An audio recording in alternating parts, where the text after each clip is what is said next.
Tema 9. Procesamiento y análisis de imágenes digitales. En este tema abordaremos el acondicionamiento y las correcciones radiométricas y geométricas de las imágenes, sus transformaciones y los métodos de clasificación de imágenes, tanto los supervisados como los no supervisados.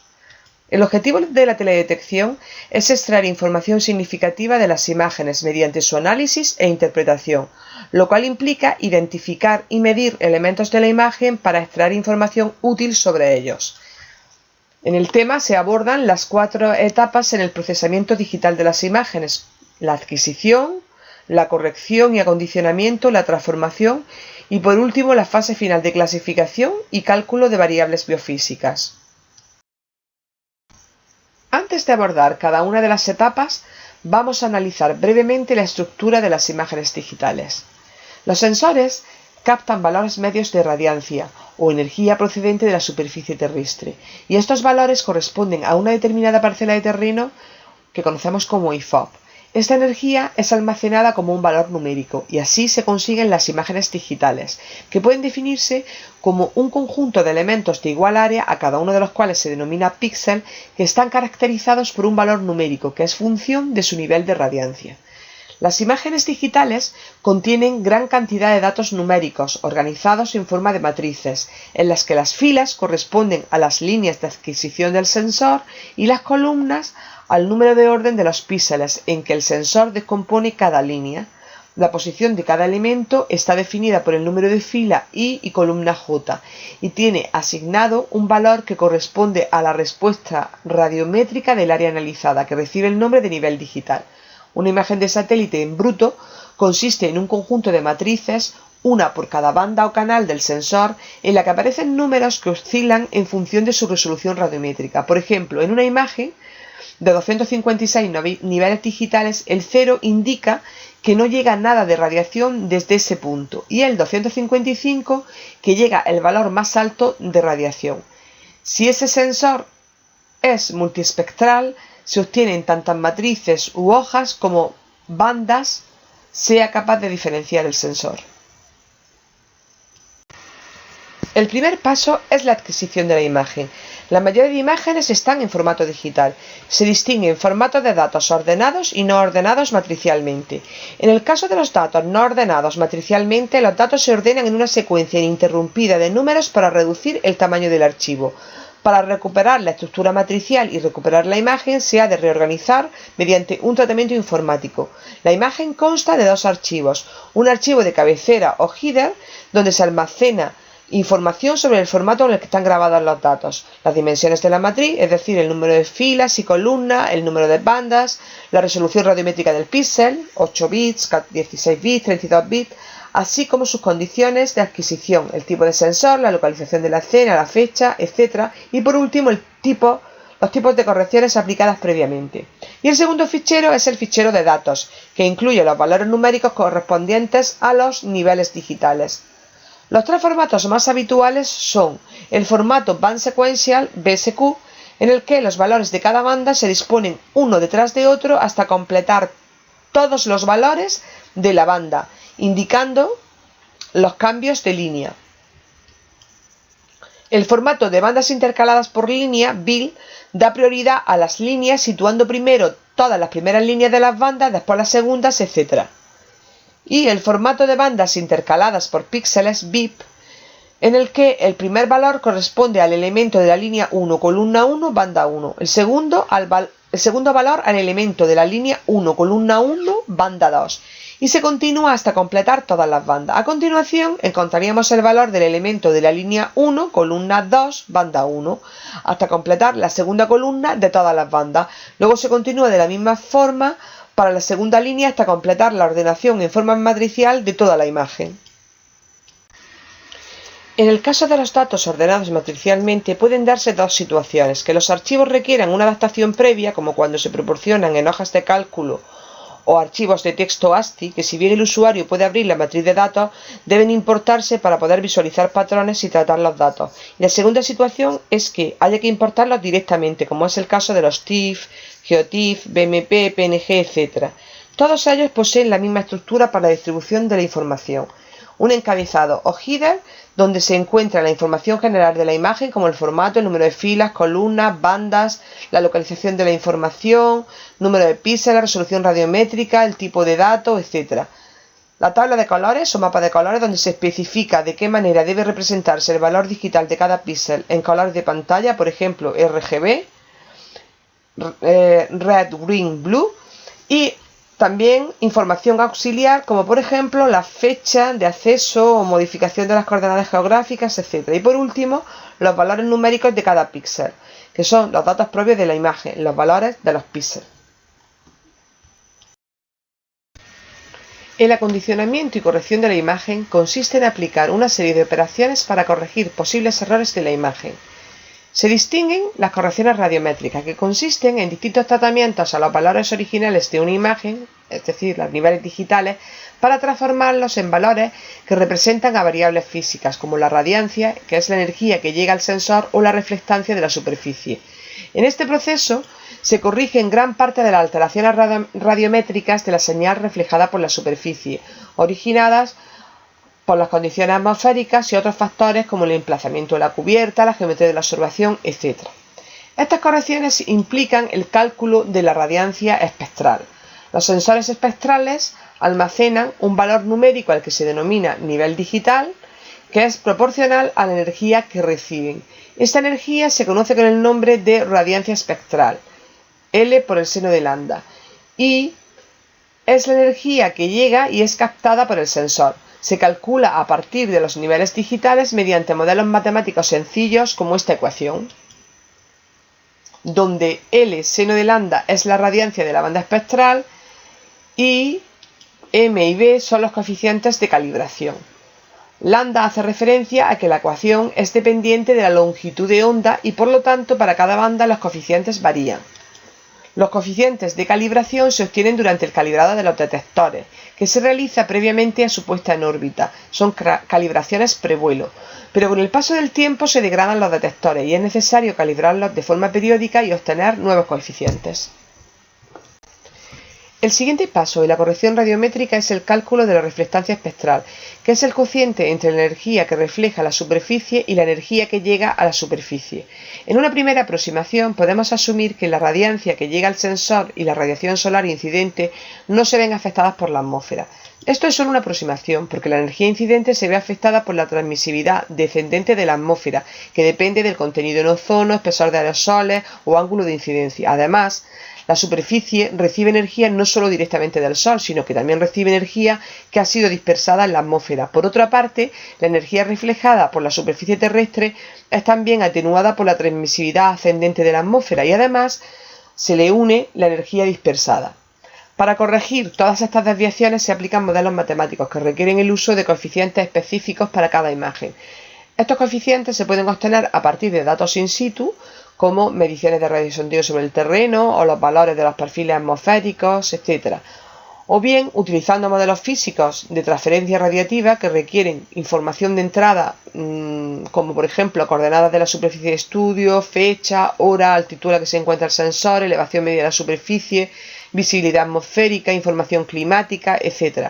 O realizando correcciones empíricas que buscan un valor conocido en un píxel o en una zona de la imagen, hallan el error entre el valor de referencia y el obtenido por el cálculo de reflectancia y aplican una corrección a todos los píxeles de la imagen. Otro tipo de errores radiométricos tienen su origen en problemas técnicos en la respuesta del sensor, el almacenamiento de los datos o en la transmisión de los datos, generando ruido en la imagen. Por ejemplo, las líneas periódicas perdidas, en las que el fallo de algunos de los detectores del sensor puede provocar la pérdida periódica de una línea, es decir, ausencia de los niveles digitales de toda una fila. Se repara asignándole a las líneas defectuosas los valores de los píxeles vecinos. El ruido periódico o bandeado de la imagen, en el que los detectores fallan parcialmente debido a un mal calibrado y se produce una pérdida o incremento de la señal registrada.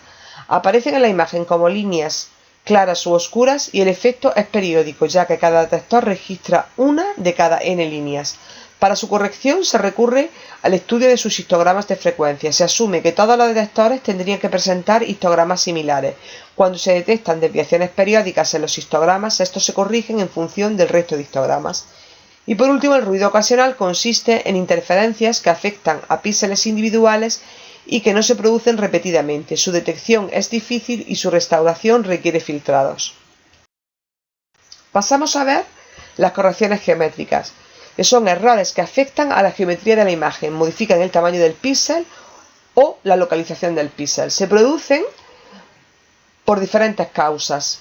Una de ellas es el movimiento o rotación de la Tierra. Los satélites describen una órbita cuasipolar en dirección norte-sur, mientras que la Tierra describe su movimiento rotatorio diario en dirección oeste-este. De esta manera se produce un sesgo en el escaneo de los píxeles de las primeras líneas con respecto a las últimas de la misma escena. Para corregirlo se calcula el desplazamiento hacia el este mediante una ecuación que modeliza la rotación de la Tierra.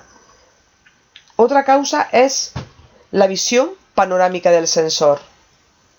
El ancho de barrido de un sensor depende del campo angular de visión del sensor y de la altura de la plataforma. Al nadir, es decir, sobre la vertical y conociendo el ángulo de visión instantáneo, que es lo que conocemos como FOV, y la altura de la plataforma, es posible determinar el área de observación de un sensor, es lo que se conoce como IFOV. Y este área cambia según el ángulo de observación. A medida que la superficie escaneada se separa del nadir, o sea, de la vertical de observación, el área de observación aumenta. Otra causa es la curvatura o topografía de la superficie terrestre y los movimientos de la plataforma. Pese a la estabilidad del satélite, pueden producirse pequeñas variaciones en la altitud de su órbita, en su velocidad o en la orientación de sus tres ejes.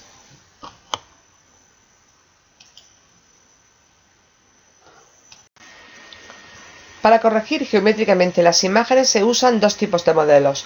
Los modelos orbitales, que son modelos matemáticos automáticos que trabajan con datos como por ejemplo la hora de adquisición, la velocidad de avance de la plataforma, la trayectoria de la plataforma, la inclinación de la imagen, la velocidad y el sentido de la rotación terrestre, etc. Y los modelos geométricos en los que el procedimiento consiste en la registración o corregistración, que es el procedimiento por el cual dos o más imágenes pueden superponerse entre sí, la rectificación, que es el proceso por el cual pasamos desde un sistema de grilla a otro utilizando una transformación geométrica que suele estar asociada a un determinado orden polinomial, y la georreferenciación o geocodificación, que es el procedimiento por el cual la imagen adquiere coordenadas espaciales. En los modelos geométricos se seleccionan una serie de puntos de control sobre el terreno. Son coordenadas conocidas que se usan para corregir toda la imagen. Los puntos de control deben ser claramente identificables y se toman las coordenadas de estos puntos en la imagen sin corregir, y también se establece su localización verdadera mediante un sistema de coordenadas, por ejemplo el UTM usando un mapa o un GPS. A partir de todas estas coordenadas, el software calcula las ecuaciones de transformación adecuadas que, aplicadas a las coordenadas de la imagen originales I y J, las transforma en nuevas coordenadas de mapa X e Y. El tipo de transformación suele ser una ecuación polinómica de primer o segundo orden. Las ecuaciones de transformación se aplican a cada píxel de la imagen y se obtiene la imagen georreferenciada con relación al nuevo sistema de referencia, o lo que también se conoce como ortoimagen, en referencia a su corrección geométrica. La figura muestra la superposición de dos imágenes antes de georreferenciar a la izquierda y después a la derecha. Las funciones de ajuste calculan la posición del nuevo píxel, pero además se ha de determinar el valor de nivel digital que corresponde a la nueva localización de los píxeles en la imagen corregida. Es lo que se conoce como remuestreo o resampling. Hay tres métodos. El método del vecino más próximo, que consiste en asignar a cada píxel de la nueva imagen el nivel digital del píxel más cercano en la imagen original. Implica la menor transformación de los niveles digitales originales, pero introduce una fuerte distorsión en los rasgos lineales. Una segunda técnica es la interpolación bilineal, que promedia el valor del nuevo nivel digital a partir de los 4 píxeles más cercanos en la original. Y por último, el método de convolución cúbica que promedia el valor de los niveles digitales de los 16 píxeles más cercanos. Como se indicó al inicio del tema, las imágenes se someten a procesos de transformación para conseguir que se aprecien mejor los elementos o procesos en los que estamos interesados. En este caso, nunca se altera la posición del píxel. Estas operaciones se pueden realizar píxel a píxel, en cuyo caso se llaman transformaciones puntuales, en las que el nuevo valor del píxel en la imagen transformada solo depende de su valor inicial, y otras veces se realizan operaciones en las que el valor del píxel depende de su propio valor y los del entorno. Se llaman transformaciones espaciales o filtrados. En las transformaciones puntuales se evalúa individualmente el valor de cada píxel y se cambia mediante una función matemática o lógica. Por ejemplo, el acondicionamiento radiométrico, donde cada píxel de la imagen se transforma desde su valor de nivel digital hasta un valor de reflectancia usando funciones matemáticas.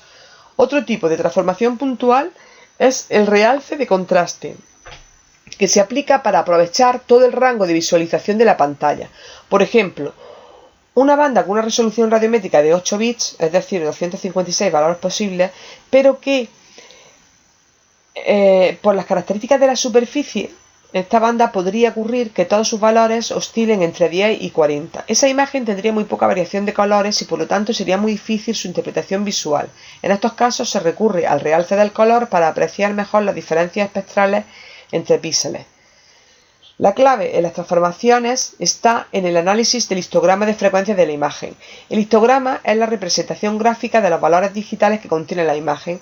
El valor digital se representa en el eje X y la frecuencia con que aparece cada uno de estos valores se muestra en el eje Y.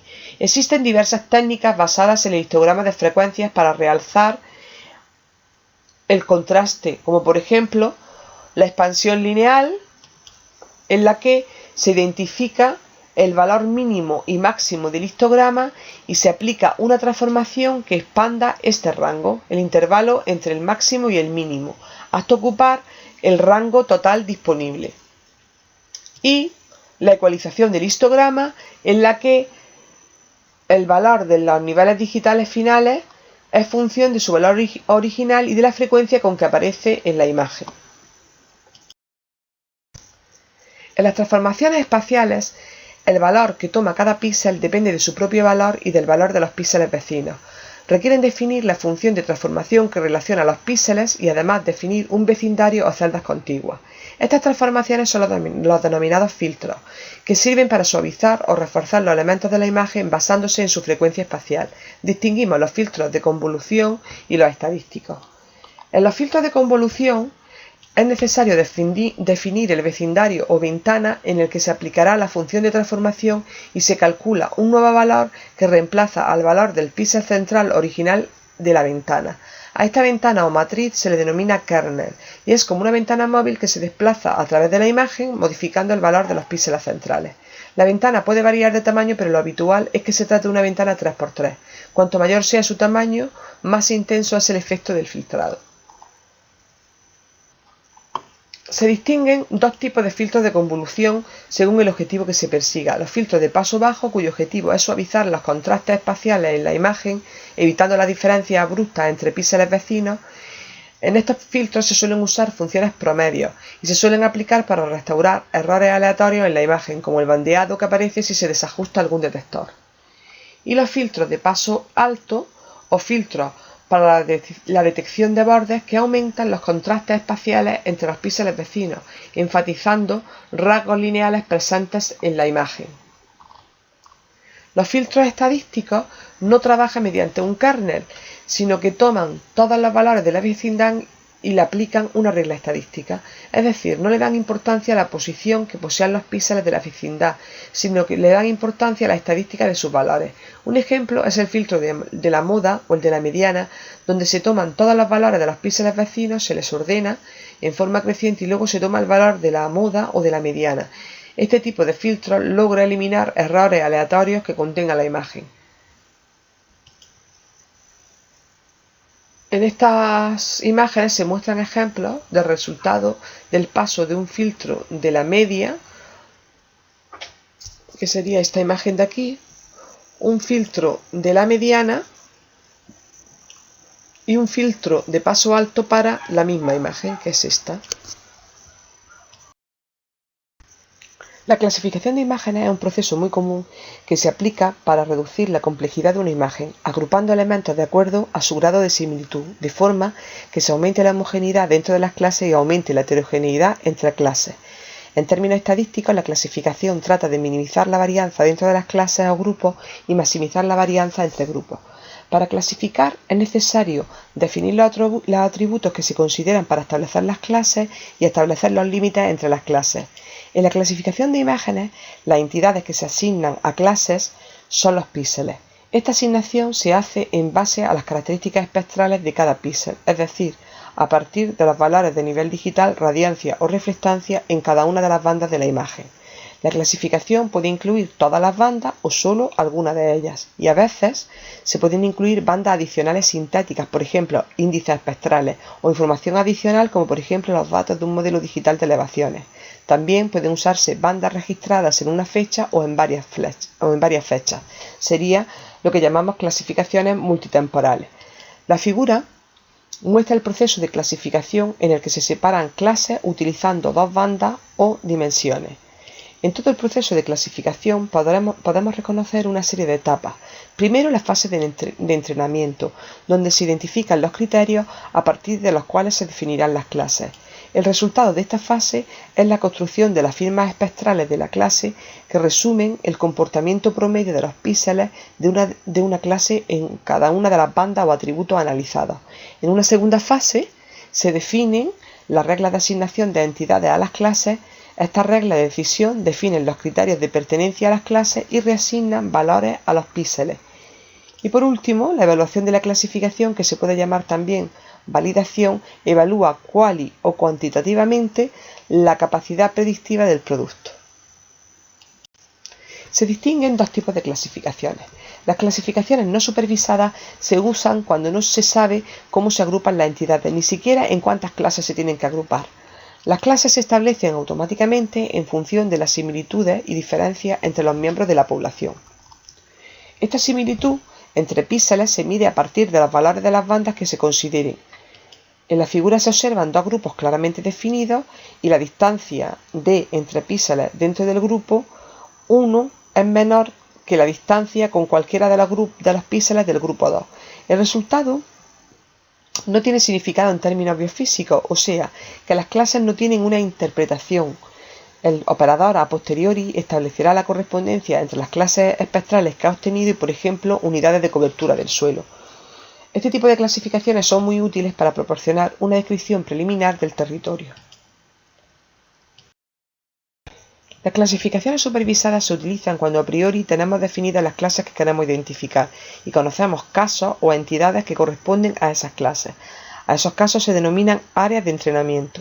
Se entrena al sistema, es decir, se genera un algoritmo presentándole casos para los cuales se conoce la clase a la que pertenecen. El algoritmo identificará las variables más importantes y el rango de valores de cada una de ellas para asignar la entidad a cada una de las clases. La figura esquematiza los pasos de una clasificación supervisada y a continuación vamos a comentarlo.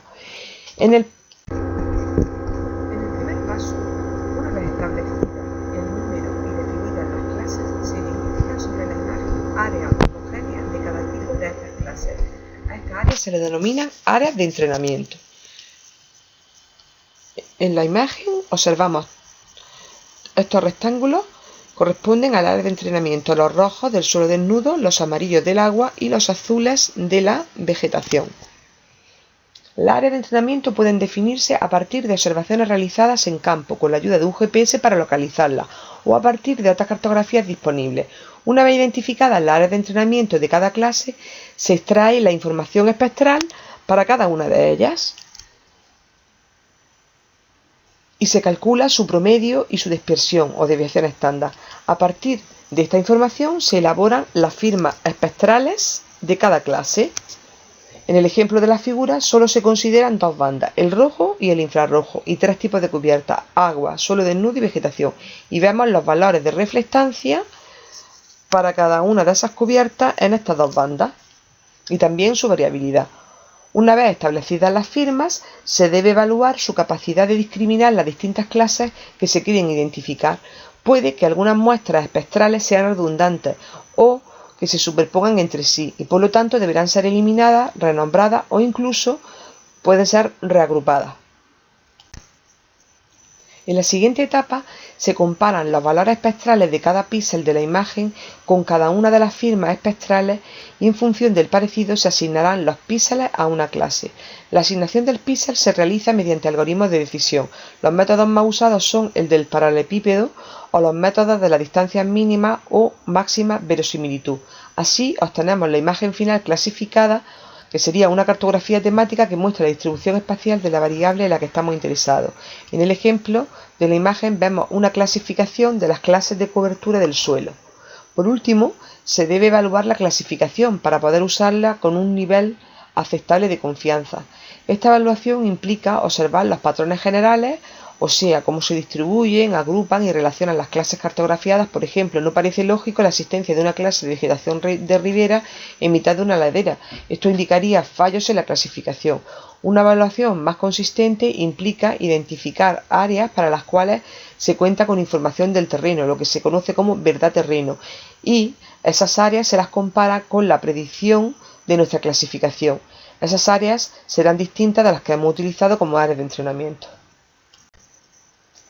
A continuación, estudiamos de forma muy resumida los contenidos propuestos para el tema 8, ya que constituyen un paso final en el procesamiento de imágenes que hemos estudiado en este tema. Concretamente, vamos a explorar el cálculo de variables biofísicas. Hasta hace poco tiempo, el uso más frecuente de los sensores remotos ha sido la caracterización estructural del paisaje, recurriendo a la interpretación visual y a la clasificación digital. En estos casos, un atributo de la superficie terrestre, por ejemplo, un dato de cobertura, se relaciona con un comportamiento espectral determinado. Otras técnicas permiten la descripción de procesos biofísicos en el ecosistema.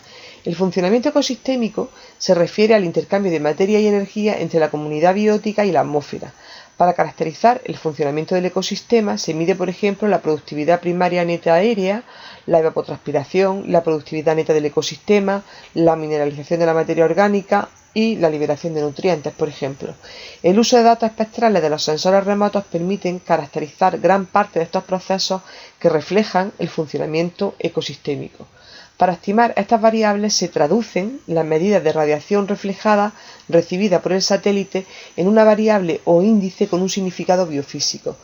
Para calcular esas variables, cuando se usa la radiación reflejada en el visible, infrarrojo cercano y medio, el primer paso es el cálculo de la reflectancia, o sea, el cociente entre la energía registrada por el sensor, expresado en unidades de radiancia, y la radiación incidente sobre la superficie.